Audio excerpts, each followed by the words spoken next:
It's 8 o'clock in Banjul. This is QTV News coming to you live from our studios on Kairaba Avenue, and I am Jul Denjai. Thanks for joining us. Here are the main news headlines. National Assembly members commence a 3-day pre-budget training on Saturday, a day after the Gambia's Finance and Economic Affairs Minister laid the 2024 estimated budget before Parliament.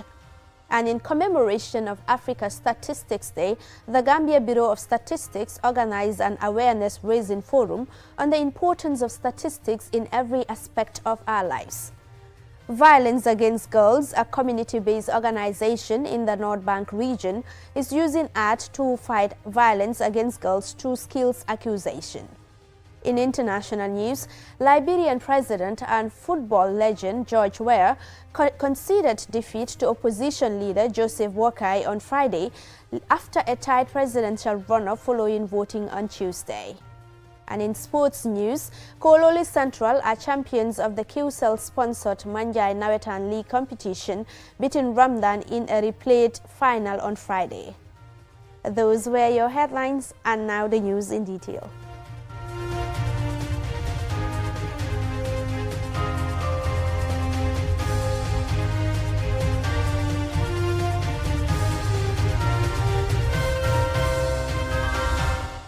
Hello, if you are just tuning in, this is QTV News with me, Jul Denjai.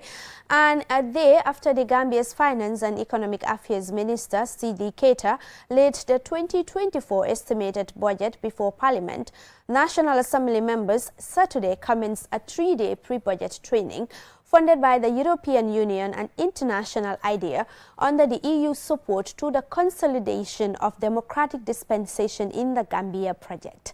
Aliou Cisse tells us more.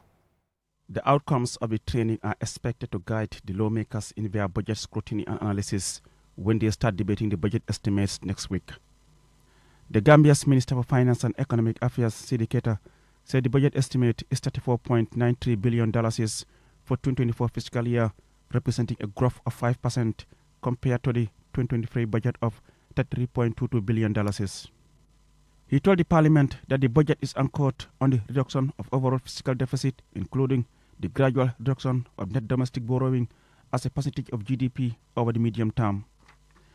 Mamadou Cisse, clerk of the National Assembly, said the training is a statutory exercise for parliamentarians to undergo such capacity building. Cisse thanked partners including EU, UNDP, International IDEA, UNICEF and Gambia participates for supporting the Parliament's capacity building.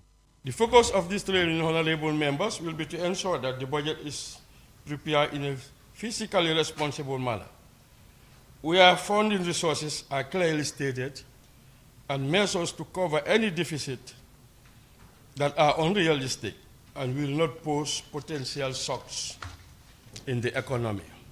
Experts have been identified to help guide the members during the training to properly approve a budget that represents the betterment of all sectors of the country.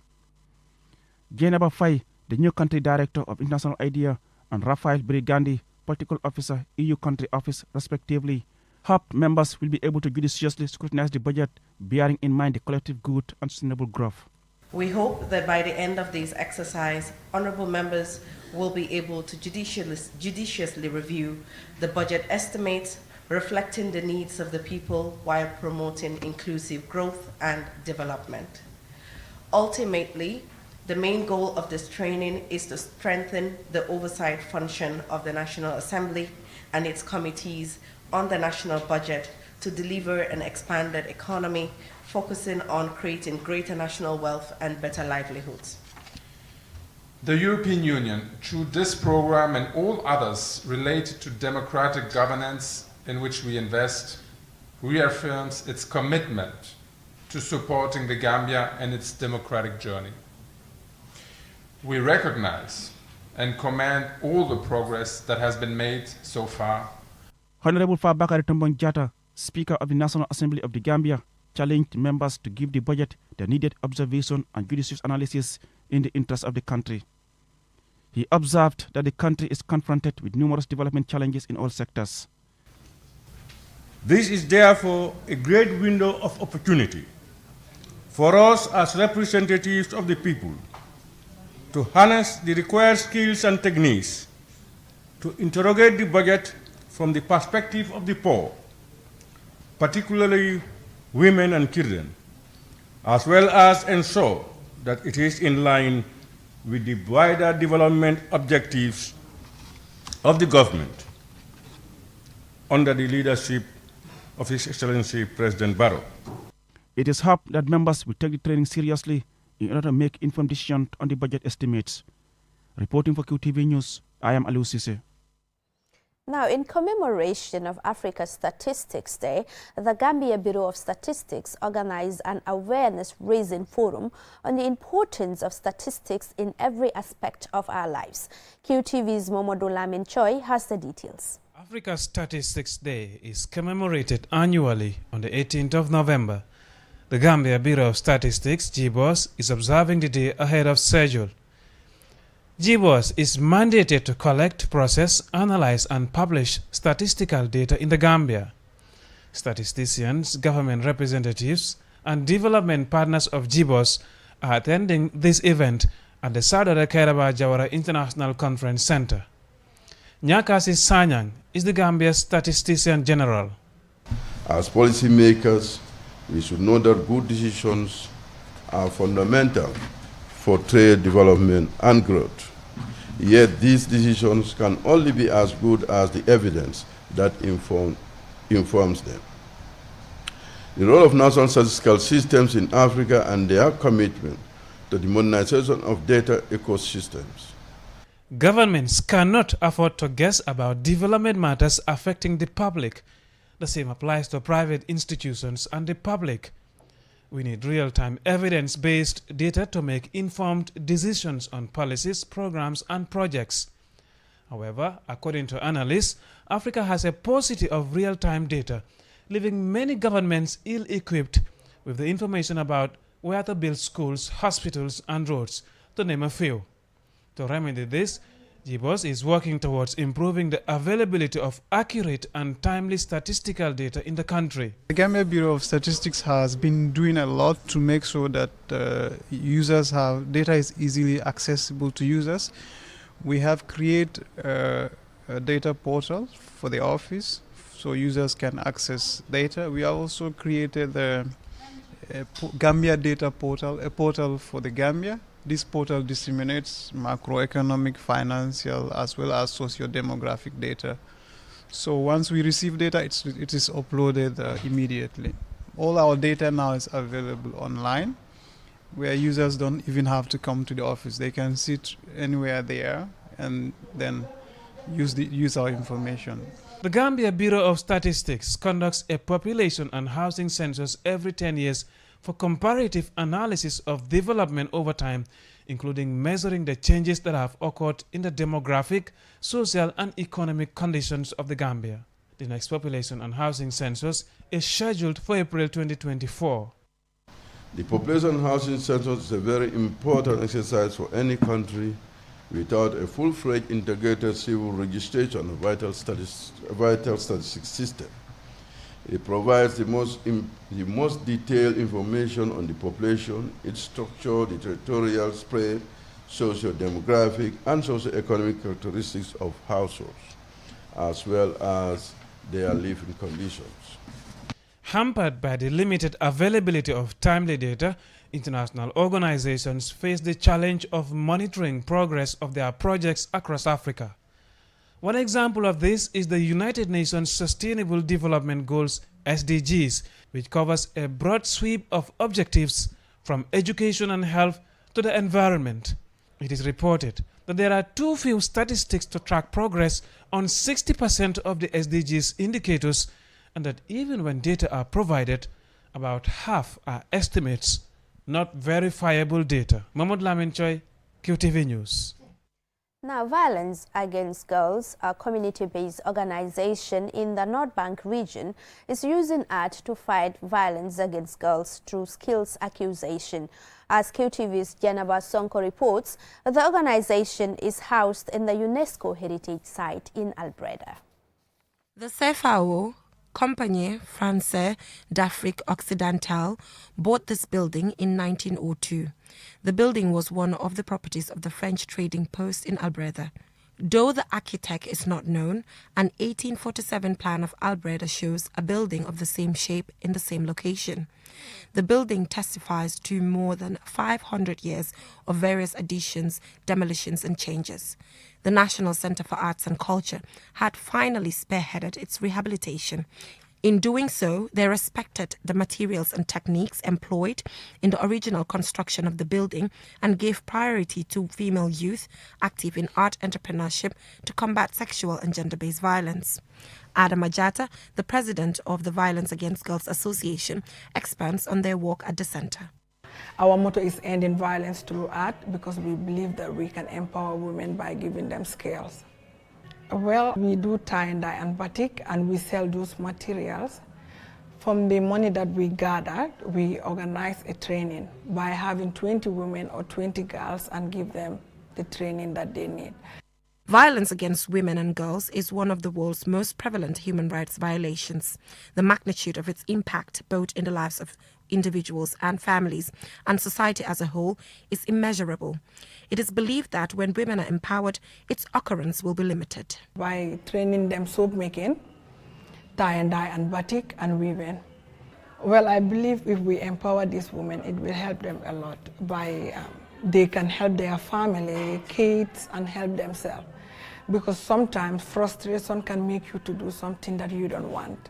Like your son is sick or your daughter is sick, you don't have money to take your daughter to the hospital or anything. You might do something wrong by sleeping with men or men harassing you before you get money from them. The center attracts young people who gather to network.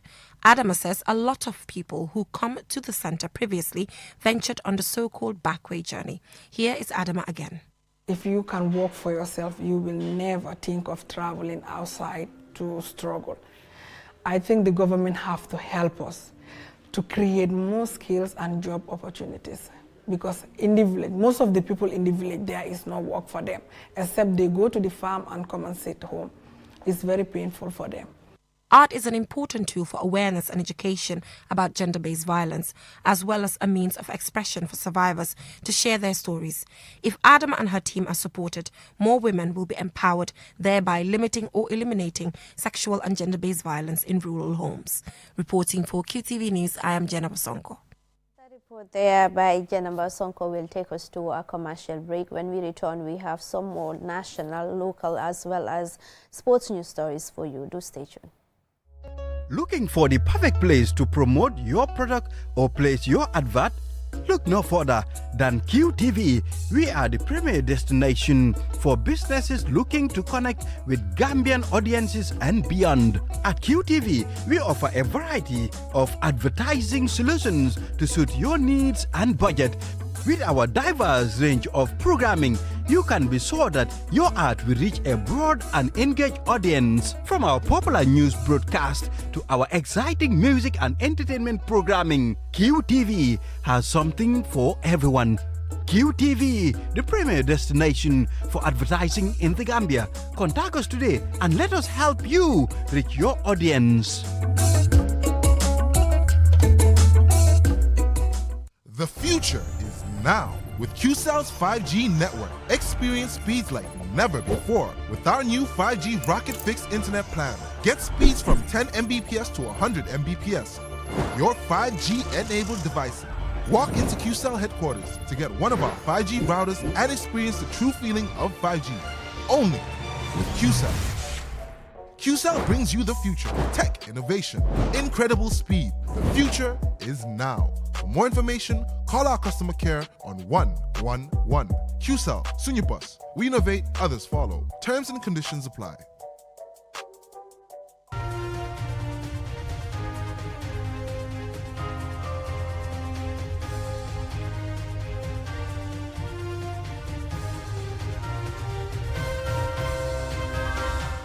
Welcome back. If you are just tuning in, this is QTV News coming to you live from our studios on Karaba Avenue, and I am Jul Denjai.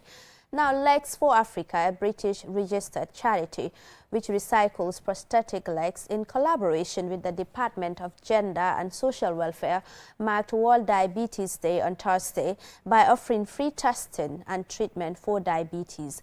This story by Lena E. Iguenyiba is narrated by Adied Rami. World Diabetes Day is commemorated annually on November the 14th, and this symposium aims to raise awareness for people grappling with both diabetes and amputation. Ali Toure, Legs for Africa's country representative, emphasized the event's profound impact on amputees managing diabetes. Out of 100%, 80 to 85% of amputees in the Gambia are diabetes patients, and many of them are not diabetic aware. So attending this symposium will teach them, it will make them know how to prevent themselves and what to do in case they are diabetes patients.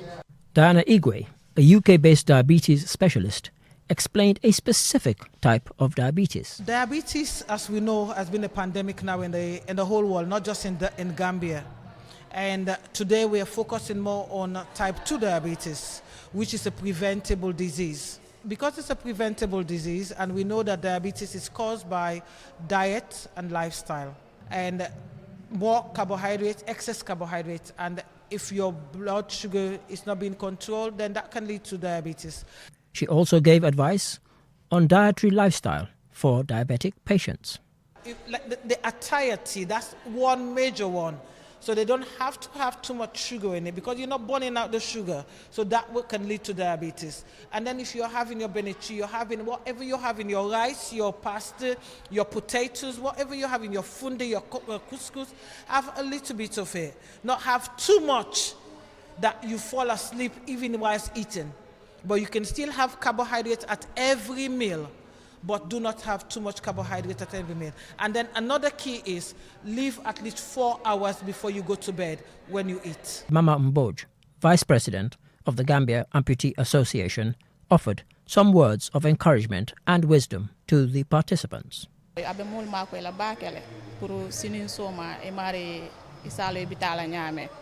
This training proves beneficial as it equips those without diabetes with prevention knowledge and raise awareness about the causes of diabetes. We have gained valuable insights, emphasizing the need for individuals with diabetes to avoid sugar triggers and for those without diabetes to steer clear of foods like fatty and sugary items that may lead to diabetes. According to Legs for Africa's 2021 data, a staggering 54% of individuals they assisted in the Gambia had amputations linked to diabetes. Research findings underscore a 1.5 times higher likelihood of diabetes in individuals consuming rice 3 to 4 times daily. And of course, rice is a prevalent and affordable staple in the Gambia. Legs for Africa is a British registered charity which rescues unwanted prosthetic legs, dismantles and services the components, and ships them to sub-Saharan African countries, including the Gambia, Ghana, Benin, Tanzania, Kenya, Uganda, Liberia, and Rwanda, where they can be modified and provided to amputees at no cost. Reporting for QTV News, I am Ade Darami. That report there by Ade Darami will take us to news beyond our borders.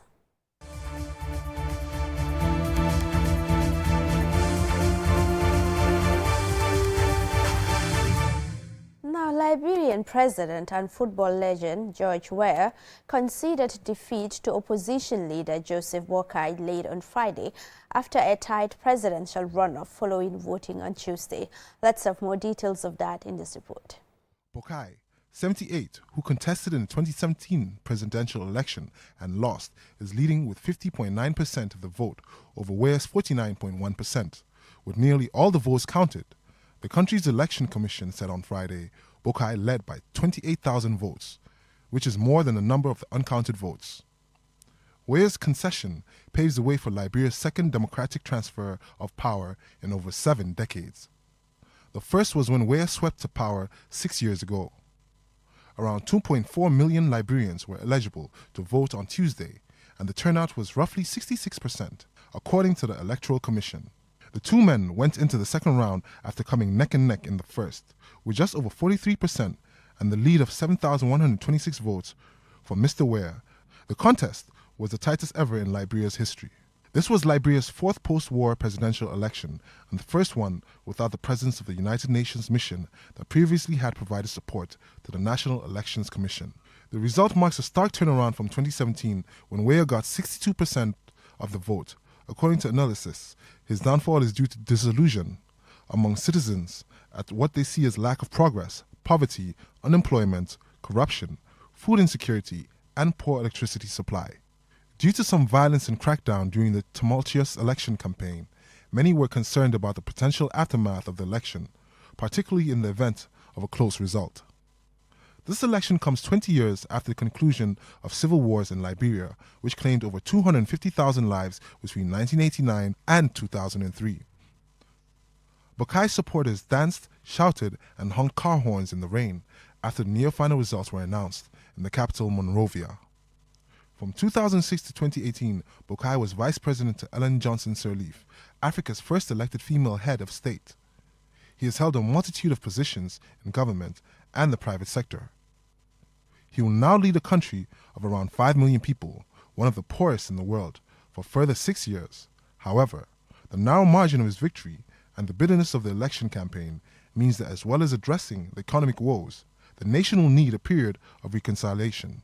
Aldo Dele Campbell reporting for QTV News. Now let's look at some sports news stories.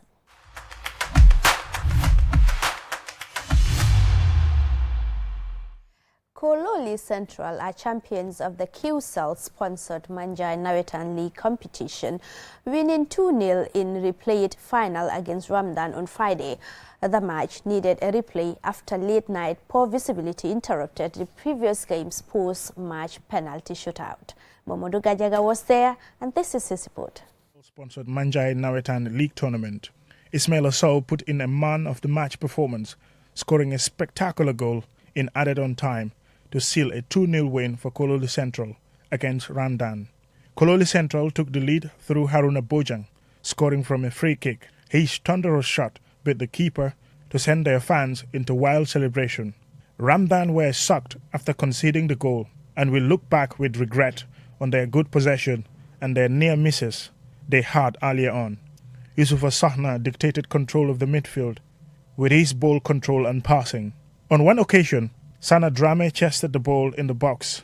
Instead of shooting, he passed to a teammate and the keeper saved. Tournament's best player, Ismail Assow, said it feels great to score. Our goal was the last game man go today. I've been practicing this type of trick in training to score such a goal. I continued until I perfected it. Today I score eventually. I will dedicate this goal to my mom, who prior to the game, I predicted that I would score. Omar C. Kololi Central's coach says it feels good to be champions after 7 years without a title. Kololi Central team magla si gox bi, but for the last 7 years come like team bi winu dara. But santa yalla legi xalé yi ñew neen wone jom.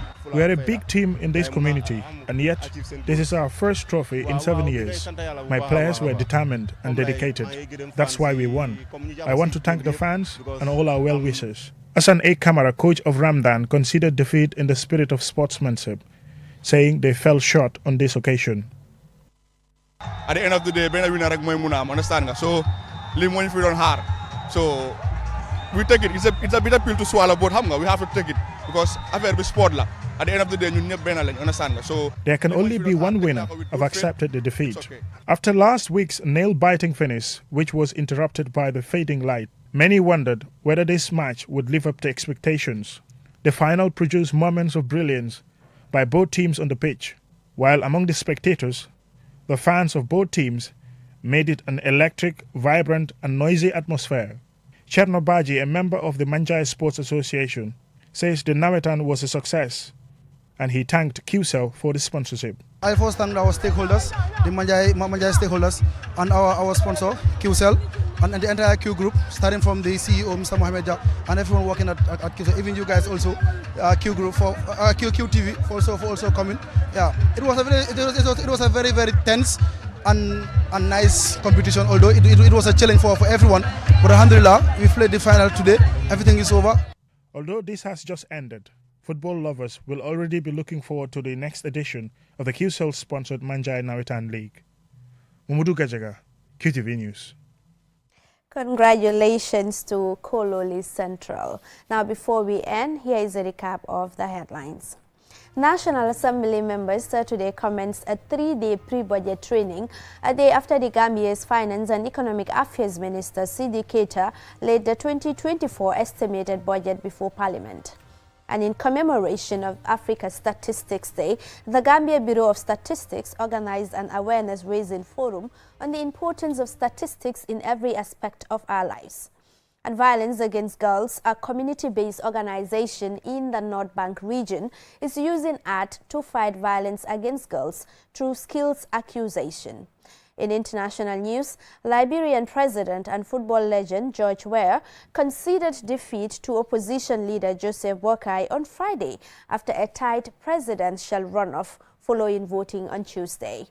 In sports news, Kololi Central are champions of the QCell-sponsored Manjai Nawetan League competition between Ramadan in replayed final on Friday. That's all we have for you in this edition of the news.